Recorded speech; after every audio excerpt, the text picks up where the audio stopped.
Okay, student.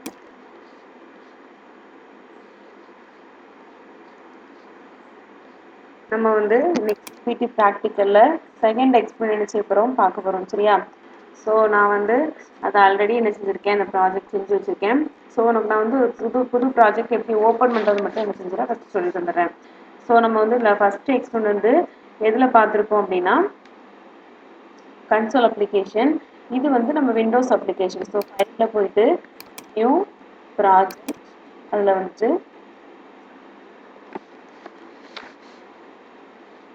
நம்ம already console application select பண்ணியிருப்போம். இப்போ விண்டோஸ் அப்ளிகேஷன் ஃபஸ்ட்டு ஆப்ஷன் அதுதான் இருக்கும். அது செலக்ட் பண்ணிவிட்டு ஓகே கொடுத்துட்டு அப்படின்னா உனக்கு வந்து ஒரு புது விண்டோ ஃபார்ம் என்ன செய்யும் கிரியேட் ஆயிரும். ஸோ நான் ஆல்ரெடி செஞ்சு வச்சுருக்கேன், நான் என்ன செஞ்சுறேன் அது உனக்கு நான் செஞ்சு காட்டுறேன் சரியா.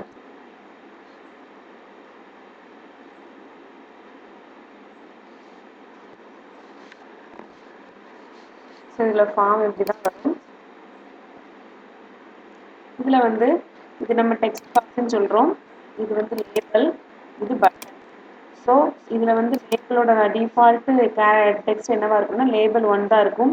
இது எதில் போய் நான் சேஞ்ச் பண்ணணும்னு சொல்லி கொடுத்துருக்கேன் ஆல்ரெடி. நம்ம சிபிடி தியரியில் சொல்லி கொடுத்துருக்கேன். இந்த டெக்ஸ்ட்டுன்னு ஒரு ப்ராப்பர்ட்டி இருக்குது, இதில் போய் செஞ்சுக்கலாம், சேஞ்ச் பண்ணிக்கலாம் சரியா. ஸோ இந்த பட்டன் எல்லாத்துக்குமே அதே மாதிரி தான் இந்த மாதிரி அலைன் பண்ணிக்கும். ஸோ ஒரு கோடிங் பார்த்தோம் அப்படின்னா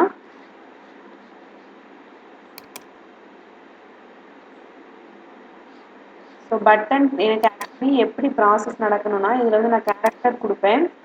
அது வந்து எனக்கு வவ்வலாக இல்லையான்னு சொல்லி எதில் டிஸ்பிளே ஆகும்னா இதில் டிஸ்பிளே ஆகும். எப்போ அப்படின்னா இந்த பட்டனை நான் கிளிக் பண்ணும்போது நீ கேரக்டர் கொடுத்துட்டு இந்த பட்டனை நான் கிளிக் பண்ணுறேன் அப்படின்னா அவுட்புட் எனக்கு இங்கே டிஸ்பிளே ஆகணும். ஸோ நான் எதுக்குள்ளே கோடிங் எழுதணும், இந்த பட்டன் கிளிக்குள்ளே தான். ஸோ அதை டபுள் கிளிக் பண்ணாலே உனக்கு கரெக்டாக அந்த கோடிங் பேஜ் வந்துடும். இதுக்குள்ளே நீ அந்த கோடிங் எழுதினாலே போதும். ஸோ இதில் சிஹெச் அப்படின்ற ஒரு கேரக்டர் நான் யூஸ் பண்ணி ஒரு வேரியபிள் நான் யூஸ் பண்ணியிருக்கேன். அதில் வந்து என்னோட டெக்ஸ்ட் பாக்ஸ் ஒன்னோட டெக்ஸ்ட்டை நான் என்ன செஞ்சுருக்கேன் ஸ்டோர் பண்ணியிருக்கேன். நெக்ஸ்ட்டு ஆர்எஸ் அப்படின்ற இன்னொரு வேரியபிள் நான் என்ன செஞ்சுருக்கேன் டிக்ளேர் பண்ணி வச்சுருக்கேன். ஸோ இந்த சிஹெச் அப்படின்ற வேரியபிளில் வாங்கின அந்த டெக்ஸ்ட்டை நான் வந்து ஸ்விட்ச் கேஸில் ஒவ்வொரு கேஸ்குள்ளேயே மேட்ச் பண்ணியிருக்கேன். ஸோ எதெல்லாம் வவல்ஸ் ஏஇஐஓயு இதை வந்து நான் ஸ்மால் கேரக்டர்ஸ் கூட அதாவது லோயர் கேஸ் கூடயும் செக் பண்ணணும், அப்பர் கேஸ் கூடயும் செக் பண்ணணும்.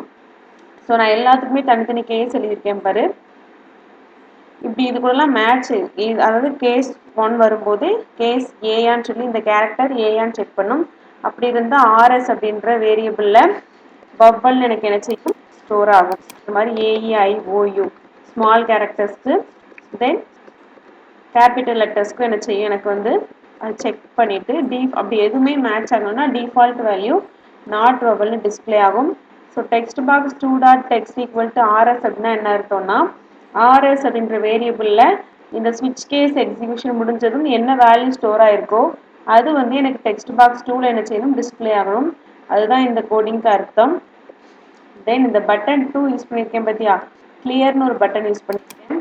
ஸோ இது எதுக்காக அப்படின்னா இந்த எக்ஸிக்யூஷன் முடிஞ்சதும் இந்த 2 டெக்ஸ்ட் பாக்ஸும் கிளியர் பண்ணுறதுக்காக. ஸோ நான் கிளிக் பண்ணி text box 1.clear text box 2.clear இந்த கிளியர் ஃபங்க்ஷன் வந்து அந்த பர்டிகுலர் கண்ட்ரோலில் உள்ள டெக்ஸ்ட் என்ன செஞ்சிடும் கிளியர் பண்ணிடும். அதான் அதோட பர்பஸ். ஸோ இவ்வளோ தான் செகண்ட் ப்ரோக்ராம். இப்போ நம்ம டீபக் பண்ணலாம். ஸோ டீபக் பண்ணேன்னா இப்போ நான் ஸ்மால் ஏ கொடுக்குறேன் அப்படின்னா அது எனக்கு வவ்வல் என்ன செய்யும் டிஸ்பிளே ஆகுது கிளியர். ஸ்மால் டி கொடுக்குறேன் நாட் வவ்வல் டிஸ்பிளே ஆகுது கிளியர். கேபிட்டல் ஏ கொடுக்குறேன் வவ்வல்னு டிஸ்பிளே ஆகுது. தென் கேபிட்டல் டி கொடுக்குறேன் நாட் வவல்னு டிஸ்பிளே ஆகுது. ஃபைனலாக கிளியர் பண்ணிட்டேன். ஸோ இதுதான் உனக்கு எக்ஸ்பெரிமெண்ட் நம்பர் 2. ஓகேவா? தேங்க்யூ.